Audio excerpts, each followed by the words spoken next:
നമസ്കാരം. 24 വാർത്താ പ്രഭാതത്തിലേക്ക് പ്രിയ പ്രേക്ഷകർക്ക് സ്വാഗതം. ഇന്ന് ഡിസംബർ 14 ഞായറാഴ്ചയാണ്. വൃശ്ചികം 28.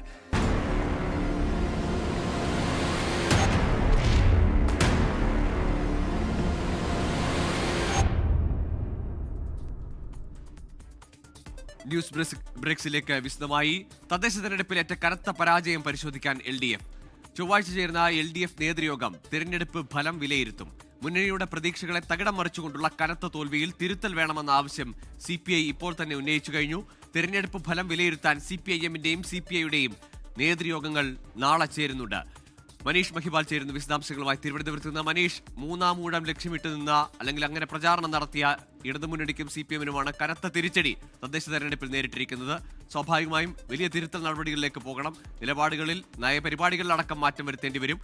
എന്തൊക്കെയാണ് ആലോചനകൾ? മുന്നണിയിൽ പലയിടങ്ങളിൽ നിന്ന് പല കക്ഷികളുടെ ഭാഗത്തു നിന്നും പല വിഷയങ്ങളിലും എതിർപ്പുണ്ടായതാണ്. ഇനി അതൊക്കെ കുറെ കൂടി പരസ്യമാവാനും കുറെ കൂടി ശക്തമായി തന്നെ തിരുത്തൽ ആവശ്യപ്പെടാനും സാധ്യതയുണ്ടല്ലോ.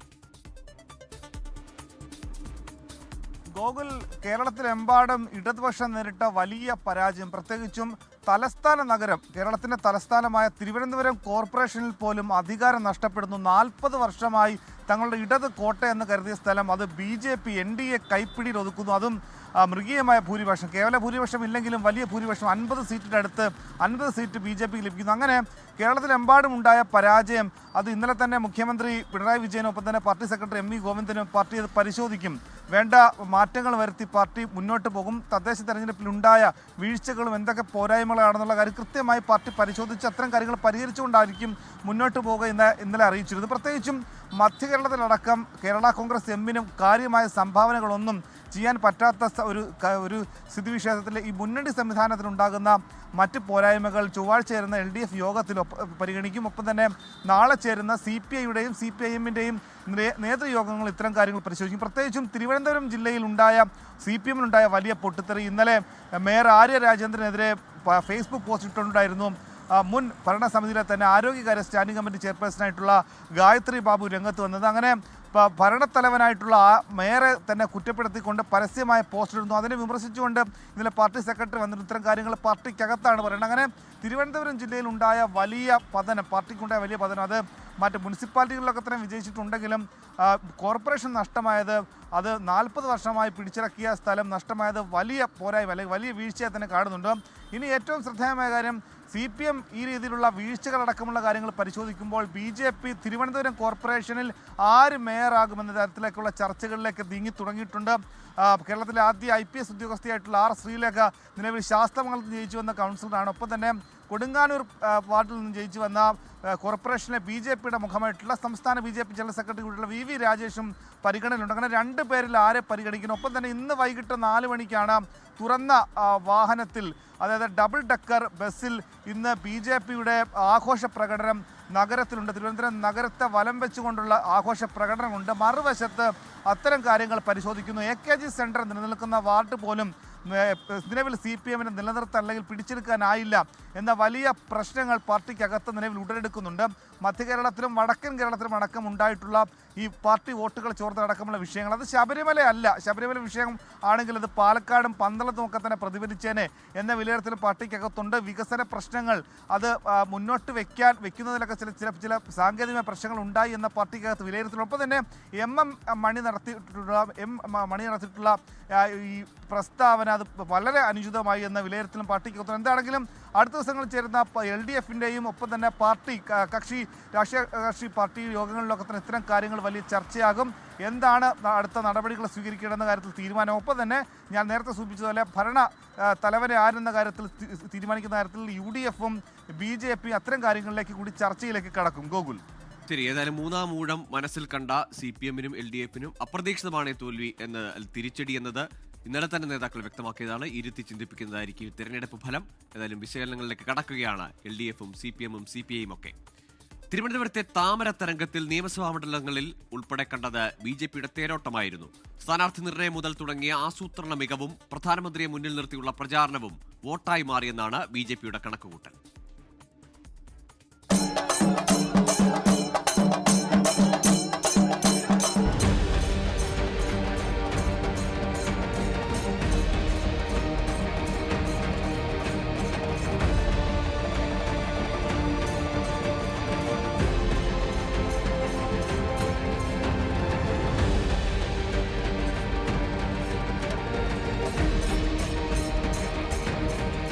2015 തദ്ദേശ തിരഞ്ഞെടുപ്പിനിറങ്ങുമ്പോൾ തിരുവനന്തപുരത്ത് BJPക്ക് ഉണ്ടായിരുന്നത് വെറും 7 സീറ്റുകൾ.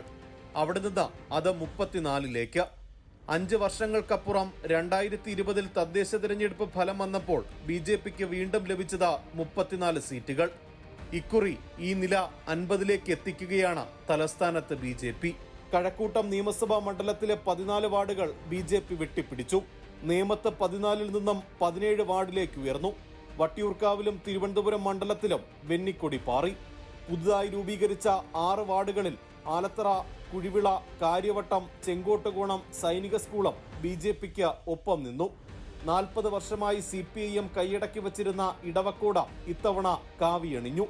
ഒപ്പം ആറ്റിപ്ര, കടകംപള്ളി എന്നിവയും CPIM-ൽ നിന്ന് BJP പിടിച്ചെടുത്തു. കോൺഗ്രസിന്റെ കുത്തകയായിരുന്ന മണ്ണന്തലയിലും ആക്കുളത്തും താമര വിരിഞ്ഞു. ലോക ചരിത്രത്തിലില്ലാത്ത അഴിമതി നിറഞ്ഞ ഭരണം അതിന് വിരാമമായിരിക്കുകയാണ്. തിരുവനന്തപുരം വികസനത്തിൻ്റെ പാതയിൽ മുന്നോട്ട് കുതിക്കാൻ പോവുകയാണ്. ആരാധ്യനായ പ്രധാനമന്ത്രി നരേന്ദ്രമോദിജിയുടെ പിന്തുണയോടുകൂടി നഗരം വികസനത്തിൻ്റെ പാതയിൽ മുന്നോട്ട് കുതിക്കും. ഈ രാജ്യത്തെ ഏറ്റവും വലിയ നഗരമാക്കി തിരുവനന്തപുരത്തെ മാറ്റാനാണ് BJP നേതൃത്വം നൽകുന്ന NDAയുടെ തീരുമാനം. സ്ഥാനാർത്ഥി നിർണയം മുതലുള്ള കാര്യങ്ങളിൽ കർശനമായ നിലപാടാണ് പാർട്ടി സ്വീകരിച്ചത്. RSS കൂടി ഇടപെട്ടാണ് അന്തിമ സ്ഥാനാർത്ഥി പട്ടികയ്ക്ക് അംഗീകാരം നൽകിയത്. മേയറെ തിരഞ്ഞെടുക്കുന്ന കാര്യത്തിലും RSS ആയിരിക്കും അവസാന വാക്ക്. സിറ്റിംഗ് കൗൺസിലർമാർക്കുൾപ്പെടെ സീറ്റ് നൽകിയത് പ്രവർത്തന മികവ് മാത്രം മാനദണ്ഡമാക്കിയാണ്. ഭരണം ലഭിച്ചാൽ 45 ദിവസത്തിനകം പ്രധാനമന്ത്രി എത്തിക്കുമെന്നും വികസന പദ്ധതികൾക്ക് വേഗം കൈവരിക്കുമെന്ന പ്രചരണവും നേട്ടമായി. CPIM-ന്റെ അടിത്തറ ഇളക്കിയാണ് തിരുവനന്തപുരം കോർപ്പറേഷനിൽ BJP ഭരണം പിടിച്ചത്. വികസിത രാഷ്ട്രീയം ചർച്ച ചെയ്ത പാർട്ടിക്ക് എല്ലാ വിഭാഗങ്ങളിൽ നിന്നും വോട്ട് നേടാനായി. 45 ദിവസത്തിനകം പ്രധാനമന്ത്രിയെ തലസ്ഥാനത്തെത്തിക്കുമെന്ന പ്രഖ്യാപനം നിറവേറിയാൽ നരേന്ദ്രമോദിയെ സ്വീകരിക്കാനെത്തുന്നത് സ്വന്തം പാർട്ടിയുടെ മേയറാണെന്ന കൗതുകം കൂടിയുണ്ട്. തിരുവനന്തപുരത്ത് നിന്ന് MG പ്രതീഷ്, 24. തദ്ദേശ തിരഞ്ഞെടുപ്പിൽ CPIM-നേറ്റ തിരിച്ചടി ചർച്ച ചെയ്യാൻ CPIM കോഴിക്കോട് ജില്ലാ സെക്രട്ടേറിയറ്റ് യോഗം ഇന്ന് ചേർന്നേക്കും. കോർപ്പറേഷനിൽ വോട്ട് വിഹിതം കുറഞ്ഞതും മേയർ സ്ഥാനാർത്ഥിയായ CP മുസാഫിർ അഹമ്മദിന്റെ പരാജയവും ചർച്ചയാകും. മുസാഫിർ അഹമ്മദിന് പകരം നിലവിൽ ആരെ മേയറാക്കണമെന്നതുമായി ബന്ധപ്പെട്ട ചർച്ചയും നടക്കും. ഷഹദ് റഹ്മാൻ ചേരുന്നുണ്ട് കോഴിക്കോട് നിന്ന്. ഷഹദ്, പതിറ്റാണ്ടുകളായി ഭരണം കൈയാളിയ കോർപ്പറേഷനാണ് കഷ്ടിച്ച് കടന്നുകൂടി ഭരണത്തിലേക്ക് ഇപ്പോൾ വരുന്നത്. അതും മേയർ സ്ഥാനാർത്ഥിയെ കണ്ട ആൾ, അദ്ദേഹം മുസാഫിർ അഹമ്മദ് പരാജയപ്പെടുകയും ചെയ്തു. മറുവശത്ത് UDF വലിയ പ്രതിസന്ധികൾ, VM വിനുവിന്റെ സ്ഥാനാർത്ഥി അടക്കം വലിയ പ്രതിസന്ധികൾ കടന്നാണ് ഈ തെരഞ്ഞെടുപ്പിനെ നേരിട്ടത്. അപ്രതീക്ഷിതമായ ഈ ആഘാതം, അതിൽ ഇനിയും മുന്നിൽ വെല്ലുവിളികളാണ്. ആരെയാണ് പകരം മേയറായി പരിഗണിക്കുന്നത്? ആരൊക്കെയാണ് ആ പരിഗണനാ ലിസ്റ്റിലുള്ളത്?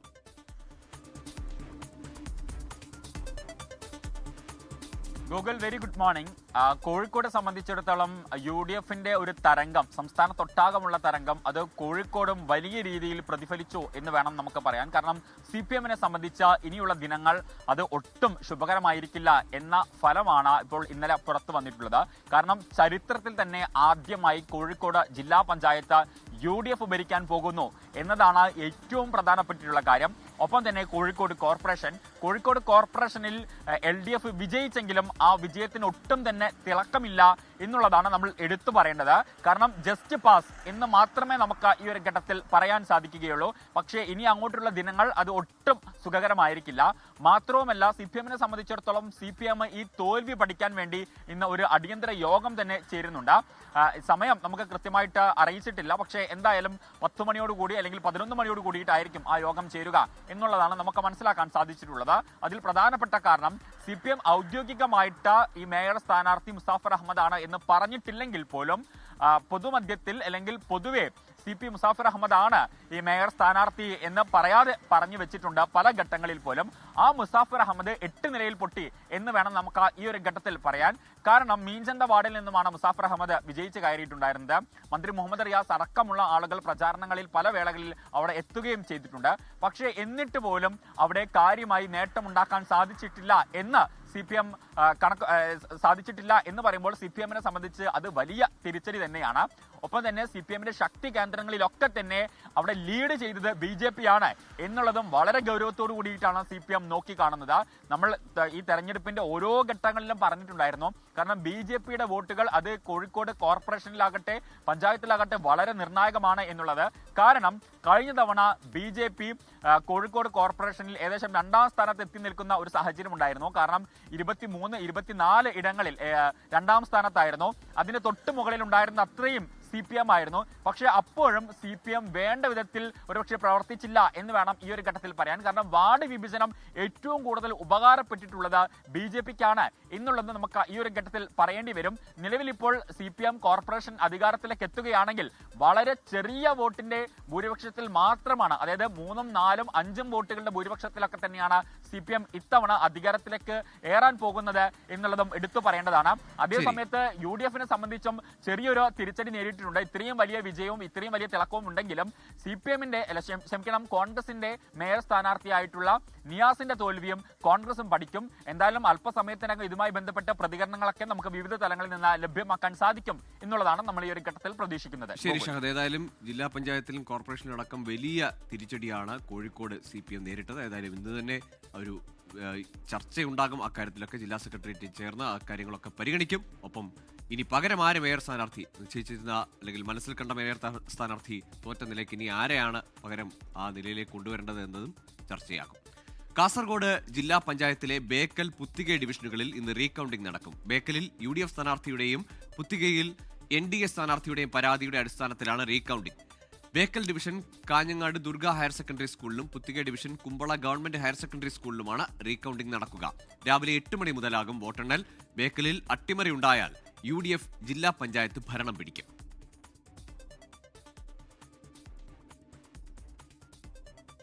കൊച്ചിയിൽ മേയർ സാധ്യതാ പട്ടികയിൽ ഉണ്ടായിരുന്നവരെല്ലാം മികച്ച വിജയം നേടിയതോടെ ചർച്ചകൾ സജീവം. KPCC general secretary Deepthi Mary Varghese, മുൻ മഹിളാ കോൺഗ്രസ് സംസ്ഥാന വൈസ് പ്രസിഡന്റ് VK മിനിമോൾ, മുൻ കൌൺസിലർ ഷൈനി മാത്യു എന്നിവരാണ് പരിഗണനാ പട്ടികയിലുള്ളത്. വിപിൻ C വിജയൻ ചേരുന്നുണ്ട് കൊച്ചിയിൽ നിന്ന്. വിപിൻ, പലയിടത്തും LDF-ന് ഈ മേയറായി കണ്ട ആളുകൾ തോറ്റതാണ് പ്രതിസന്ധിയെങ്കിൽ കൊച്ചിയിൽ UDF-നെ സംബന്ധിച്ചിടത്തോളം അവർ മനസ്സിൽ കണ്ട എല്ലാവരും ജയിച്ചിരിക്കുന്നു, അതും വലിയ ഭൂരിപക്ഷത്തിൽ. ഇനി ഒരു പേരിലേക്ക് എത്തുക എന്നതും പ്രയാസമാവുന്നു.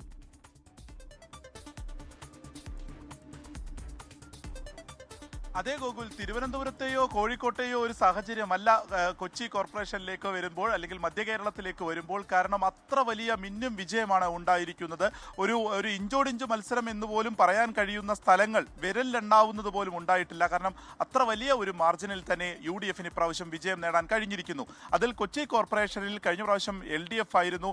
ഇപ്രാവശ്യം വലിയ ഒരു വിമത ശല്യം UDF-നെ സംബന്ധിച്ചുണ്ടായിരുന്നു. അതുകൊണ്ട് തന്നെ അത് എന്തായിരിക്കും അതിൻ്റെ ഒരു റിസൾട്ട് എന്നൊക്കെയുള്ള ഒരു ആശങ്ക UDF ക്യാമ്പിൽ തന്നെ ഉണ്ടായിരുന്നു. ഒരു 40 സീറ്റാണ് പരമാവധി UDF നേതൃത്വം തന്നെ പ്രതീക്ഷിച്ചതെങ്കിൽ അത് 47ലേക്ക് പോയിരിക്കുന്നു.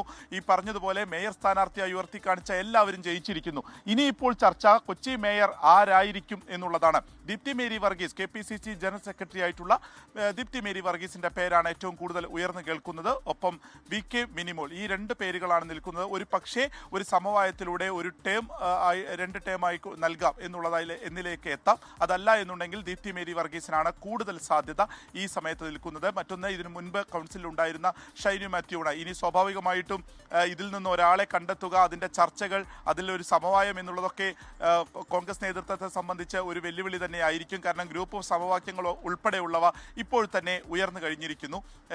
മറ്റൊന്നുള്ളത് ഇനി ഡെപ്യൂട്ടി മേയർ എന്നുള്ളതാണ്. അത് മുസ്ലിം ലീഗിന് കൊടുക്കുകയാണെങ്കിൽ VK അഷ്റഫിൻ്റെ പേരിനാണ് കൂടുതൽ സാധ്യത ഇപ്പോൾ നിലനിൽക്കുന്നത്. ജില്ലാ പഞ്ചായത്തിലേക്ക് വരുമ്പോൾ KG രാധാകൃഷ്ണൻ ആയിരിക്കും എന്നുള്ളത് ഏറെക്കുറെ ഇതിനോടകം തന്നെ ഉറപ്പിച്ചിട്ടുണ്ട്. ജില്ലാ പഞ്ചായത്ത് പ്രസിഡന്റ് സ്ഥാനം ഇപ്രാവശ്യം സംവരണമാണ്. അപ്പോൾ അദ്ദേഹം ഏകദേശം 6346 വോട്ടുകൾക്കാണ് വിജയിച്ചിട്ടുള്ളത്. KG രാധാകൃഷ്ണൻ ആയിരിക്കും അങ്ങനെയാണെങ്കിൽ ജില്ലാ പഞ്ചായത്ത് പ്രസിഡന്റ്. പക്ഷേ വൈസ് പ്രസിഡന്റ് സ്ഥാനത്തേക്ക് ഒരു 5ലേറെ പേരുകൾ നിലവിൽ ഇപ്പോൾ തന്നെയുണ്ട്. അപ്പോൾ അതിലും ഒരു കൂടുതലായിട്ടുള്ള ചർച്ചകൾ നടക്കും എന്നുള്ളതാണ് നിലവിൽ ഒരു ജില്ലയിലെ സിറ്റുവേഷൻ. പ്രധാനമായും എടുത്തു പറയേണ്ടത് തൃപ്പൂണിത്തറയിൽ എന്തായിരിക്കും എന്നുള്ളതാണ്. ഏറ്റവും വലിയ ഒറ്റകക്ഷിയായി NDA വന്നിരിക്കുകയാണ്. അതും ചരിത്രത്തിൽ ആദ്യമായിട്ടാണ്. തൃപ്പൂണിത്തറ ഇനിയിപ്പോൾ ആര് ഭരിക്കുമെന്നുള്ളതാണ്. LDF UDF തമ്മിലുള്ള ഒരു നീക്കുപോക്ക് അവിടെ സാധ്യമാണോ? അങ്ങനെയാണെങ്കിൽ അത് എങ്ങനെയായിരിക്കും, അതിൻ്റെ ഒരു അനന്തരഫലം തുടങ്ങിയിട്ടുള്ള കാര്യങ്ങളിൽ വരും ദിവസങ്ങളിൽ തന്നെ ചർച്ച നടക്കും. LDFിനേറ്റ ഒരു കനത്ത തിരിച്ചടി, ഒരു UDFിന് അനുകൂലമായി നിൽക്കുന്ന ഒരു ജില്ല എന്നുള്ളതിനപ്പുറമായി CPMനേറ്റ തോൽവിയിൽ ഇന്ന് സ്വാഭാവികമായിട്ടും കൊച്ചിയിലും ചർച്ചകൾ സജീവമായി തന്നെ ഉണ്ടാകും. ശരി വിപിൻ, ഏതായാലും കഴിഞ്ഞ കോർപ്പറേഷൻ ഭരണസമിതി വലിയ പ്രതീക്ഷ വെച്ചതാണ്.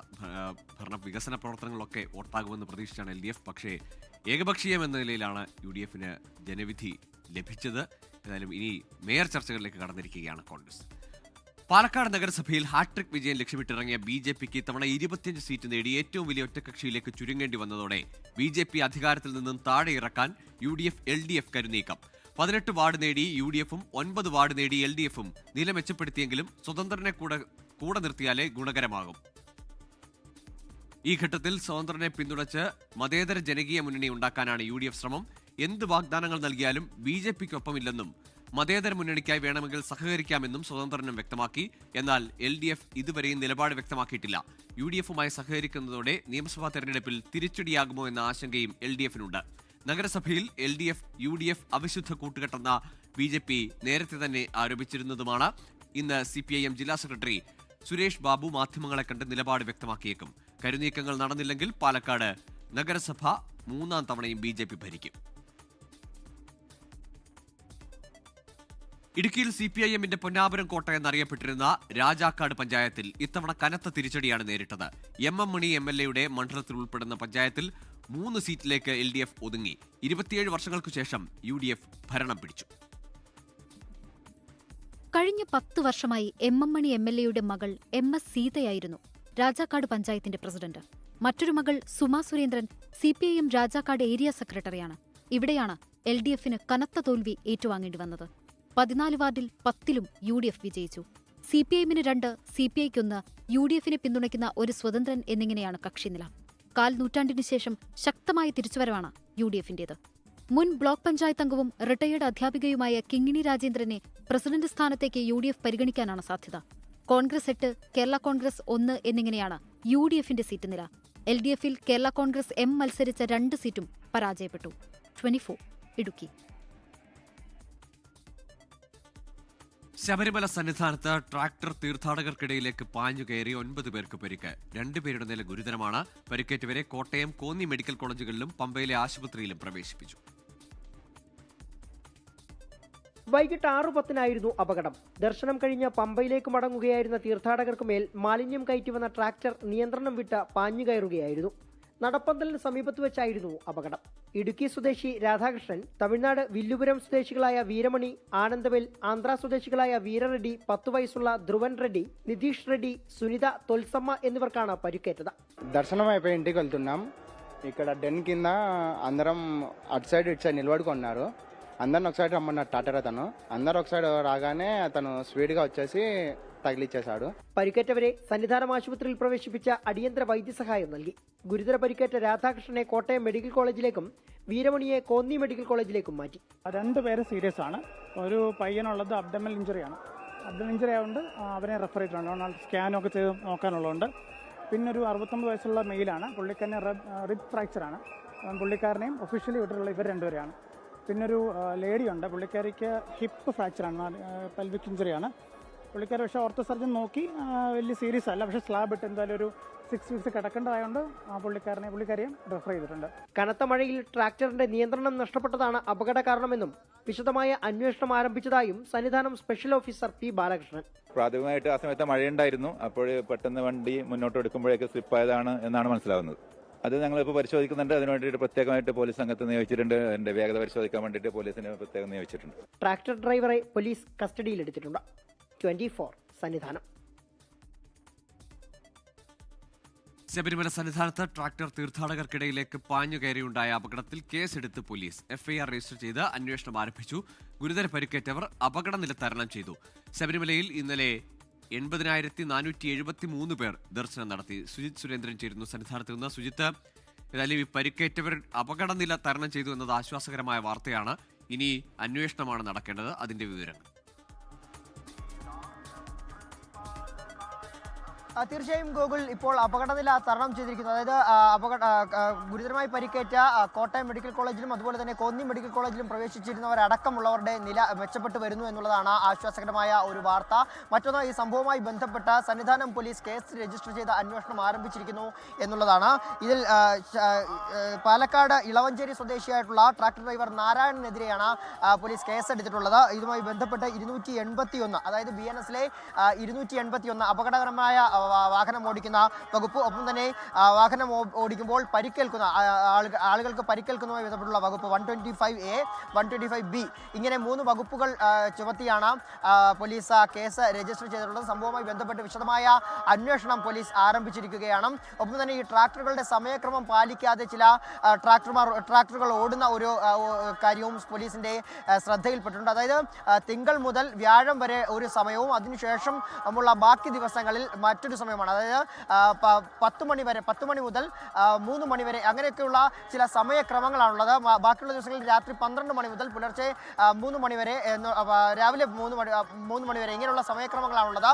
പക്ഷേ ഈ സമയക്രമങ്ങൾ പാലിക്കാതെ ചില ട്രാക്ടർ ഡ്രൈവർമാർ വാഹനം ഓടിക്കുന്നു. മാത്രമല്ല അപകടകരമായ രീതിയിലാണ് സ്വാമി അയ്യപ്പൻ റോഡിലൂടെ അടക്കം ചില ട്രാക്ടർ ഡ്രൈവർമാർ വാഹനം ഓടിച്ചു പോകുന്നത് എന്നുള്ളൊരു പരാതി പരക്കെ സ്വാമിമാർ, അതായത് തീർത്ഥാടകർ പോലീസിനോട് പറയാറുണ്ട്. പക്ഷേ ഇതൊക്കെ ട്രാക്ടർ ഡ്രൈവർമാരെ അറിയിച്ചാലും അവർ വേണ്ട രീതിയിലുള്ളൊരു ഈ ശ്രദ്ധ പുലർത്തുന്നില്ല എന്നുള്ളൊരു ആക്ഷേപമുണ്ട്. കൂടാതെ ആദ്യം മുതൽ തന്നെ കഴിഞ്ഞ ദിവസങ്ങളിൽ നമ്മളും നിരന്തരം ഇക്കാര്യം പറഞ്ഞതാണ്. അതായത് ഒരു കാരണവശാലും ട്രാക്ടർ ഓടുന്ന വഴികളിൽ അയ്യപ്പന്മാർ വിരിവെക്കരുത് എന്നുള്ള കാര്യങ്ങളൊക്കെ തന്നെ. പക്ഷേ ആ നിർദ്ദേശങ്ങളൊന്നും പലരും പാലിക്കപ്പെടുന്നില്ല എന്നുള്ള ഒരു കാര്യം കൂടിയുണ്ട്. ഏതായാലും ഈ സംഭവവുമായി ബന്ധപ്പെട്ട പോലീസ് കേസ് രജിസ്റ്റർ ചെയ്ത് അന്വേഷണം ആരംഭിച്ചത്. മറ്റൊന്ന്, സന്നിധാനത്തെ തിരക്കാണ്. ഇന്നിപ്പോൾ സന്നിധാനത്തെ തിരക്കിന് അല്പം കുറവുണ്ട് എന്ന് വേണം പറയാൻ. രാവിലെ അല്പം തിരക്ക് വർദ്ധിച്ചിട്ടുണ്ടെങ്കിലും കുറച്ച് സമയം കഴിയുമ്പോഴേക്കും ഈ തിരക്ക്, ഇപ്പോൾ പൂജാ സമയങ്ങളിലേക്ക് എത്തുമ്പോഴുള്ള ഒരു തിരക്കാണ്. അത് കഴിയുമ്പോൾ തിരക്ക് കുറയും എന്നാണ് മനസ്സിലാക്കുന്നത്. ഇന്നലെയൊക്കെ തന്നെ സന്നിധാനത്ത് വൈകുന്നേരത്തോടു കൂടി തിരക്ക് കുറവായിരുന്നു. ആ തിരക്ക് കുറഞ്ഞത് തന്നെയാണ് അപകടത്തിന്റെ വ്യാപ്തി കുറയാൻ കാരണമെന്ന് തന്നെ പറയാം. കാരണം ആ സമയത്ത് ഒരു 50-60 പേര് മാത്രമായിരുന്നു ആ പാതയിലൂടെ ഗുരുതരമായി പരിക്കേറ്റ 2 പേരും അപകടനില തരണം ചെയ്തു എന്നത് ആശ്വാസകരമാണ്. സുരേന്ദ്രനാണ് സന്നിധാനത്ത് നിന്ന് വിശദാംശങ്ങൾ നൽകിയത്. അമേരിക്കയിൽ വെടിവെപ്പിൽ 2 മരണം, നിരവധി പേർക്ക് പരിക്കേറ്റതായ റിപ്പോർട്ട്. റോഡ് ഐലൻഡിലെ പ്രൊവിഡൻസിലെ ബ്രൗൺ യൂണിവേഴ്സിറ്റിയിൽ ശനിയാഴ്ച വൈകിട്ടാണ് വെടിവെപ്പുണ്ടായത്. അക്രമിയെ കണ്ടെത്താനായിട്ടില്ല. ഗുരുതരമായി പരിക്കേറ്റ 8 പേരെ സമീപത്തുള്ള ആശുപത്രിയിലേക്ക് മാറ്റിയിട്ടുണ്ടെന്ന് പ്രൊവിഡൻസ് മേയർ ബ്രെറ്റ് സ്മൈലി വ്യക്തമാക്കി. ക്യാമ്പസിലുള്ളവരോട് വാതിലുകൾ അടയ്ക്കാനും മൊബൈൽ ഫോൺ നിശബ്ദമാക്കി വെക്കാനും ക്യാമ്പസ് അധികൃതർ മുന്നറിയിപ്പ് നൽകിയിട്ടുണ്ട്. വെടിവെപ്പിനെ പറ്റി വിവരം ലഭിച്ചുവെന്നും അക്രമിയെ പിടികൂടാനായിട്ടില്ലെന്നും അമേരിക്കൻ പ്രസിഡന്റ് ഡൊണാൾഡ് ട്രംപ് അറിയിച്ചു. സിറിയയിൽ ഇസ്ലാമിക് സ്റ്റേറ്റിന്റെ ആക്രമണത്തിൽ 2 അമേരിക്കൻ സൈനികരും ഒരു അമേരിക്കൻ പൗരനും കൊല്ലപ്പെട്ടതായി US സെൻട്രൽ കമാൻഡ്. അക്രമിയെ അമേരിക്കൻ സൈന്യം വധിച്ചു. IS നടത്തിയ ആക്രമണത്തിന് കനത്ത തിരിച്ചടി നൽകുമെന്ന് അമേരിക്കൻ പ്രസിഡന്റ് ഡൊണാൾഡ് ട്രംപ് വ്യക്തമാക്കി. സിറിയൻ പ്രസിഡന്റ് അഹമ്മദ് അൽ ഷറ സംഭവത്തെ അപലപിച്ചു. സിറിയൻ പ്രസിഡന്റിന്റെ നിയന്ത്രണത്തിലല്ലാത്ത പ്രദേശത്താണ് അമേരിക്കൻ സൈനികർക്ക് നേരെ ആക്രമണം നടന്നതെന്ന് പെന്റഗൺ വ്യക്തമാക്കി. വോട്ട് ചോരി ആരോപണം ഉന്നയിച്ചുള്ള കോൺഗ്രസിന്റെ ദേശീയ പ്രതിഷേധം ഇന്ന്. ഡൽഹി രാംലീല മൈതാനത്ത് കോൺഗ്രസ് മെഗാ റാലി സംഘടിപ്പിക്കും. കോൺഗ്രസ് അധ്യക്ഷൻ മല്ലികാർജ്ജുൻ ഖാർഗെ, സോണിയാഗാന്ധി, രാഹുൽ ഗാന്ധി തുടങ്ങി പ്രധാന നേതാക്കൾ റാലിയിൽ പങ്കെടുക്കും. വിവിധ സംസ്ഥാനങ്ങളിൽ നിന്നുള്ള നേതാക്കളും പ്രവർത്തകരും ഡൽഹിയിലെ മെഗാ റാലിയിൽ ഭാഗമാകും. വോട്ട് ചോർ ഗഡി ഛോട്ട് പ്രചാരണത്തിന്റെ ഭാഗമായി കോൺഗ്രസ് നേരത്തെ രാജ്യമെമ്പാടും ഒപ്പുശേഖരണം ആരംഭിച്ചിരുന്നു. SIR വഴി വോട്ട് കൊള്ളയ്ക്ക് BJP ശ്രമിക്കുന്നുവെന്നും തിരഞ്ഞെടുപ്പ് കമ്മീഷൻ ഇതിന് കൂട്ടുനിൽക്കുന്നുവെന്നും കോൺഗ്രസ് ആരോപിച്ചിരുന്നു. BJPയുടെ ഉത്തർപ്രദേശ് അധ്യക്ഷനെ ഇന്ന് പ്രഖ്യാപിക്കും. കേന്ദ്ര ധനകാര്യ സഹമന്ത്രി പങ്കജ് ചൌധരി സംസ്ഥാന അധ്യക്ഷനാകുമെന്ന് സൂചന. പങ്കജ് ചൌധരി കഴിഞ്ഞ ദിവസം നാമനിർദ്ദേശ പത്രിക സമർപ്പിച്ചിരുന്നു. മുഖ്യമന്ത്രി യോഗി ആദിത്യനാഥ് അടക്കം 10 പേരാണ് നാമനിർദ്ദേശ പത്രികയിൽ പങ്കജ് ചൌധരിയെ പിന്തുണച്ചിരിക്കുന്നത്. മറ്റാരും നാമനിർദ്ദേശ പത്രിക സമർപ്പിച്ചിട്ടില്ല. എന്നാൽ മുൻ കേന്ദ്രമന്ത്രി സ്വാതി നിരഞ്ജൻ ജ്യോതി, കേന്ദ്രമന്ത്രി BL വർമ്മ എന്നിവരുടെ പേരും അധ്യക്ഷ സ്ഥാനത്തേക്ക് സജീവ പരിഗണനയിലുണ്ട്. കേന്ദ്രമന്ത്രി പീയൂഷ് ഗോയൽ, ദേശീയ general secretary Vinod Tawde, UP തിരഞ്ഞെടുപ്പ് ചുമതലയുള്ള മഹേന്ദ്രനാഥ് പാണ്ഡെ, മുഖ്യമന്ത്രി യോഗി ആദിത്യനാഥ് എന്നിവരുടെ നേതൃത്വത്തിലാണ് പുതിയ അധ്യക്ഷനായുള്ള തിരഞ്ഞെടുപ്പ് നടക്കുക. ഇതോടെ ന്യൂസ് ബ്രേക്സ് പൂർണ്ണമാകുന്നു.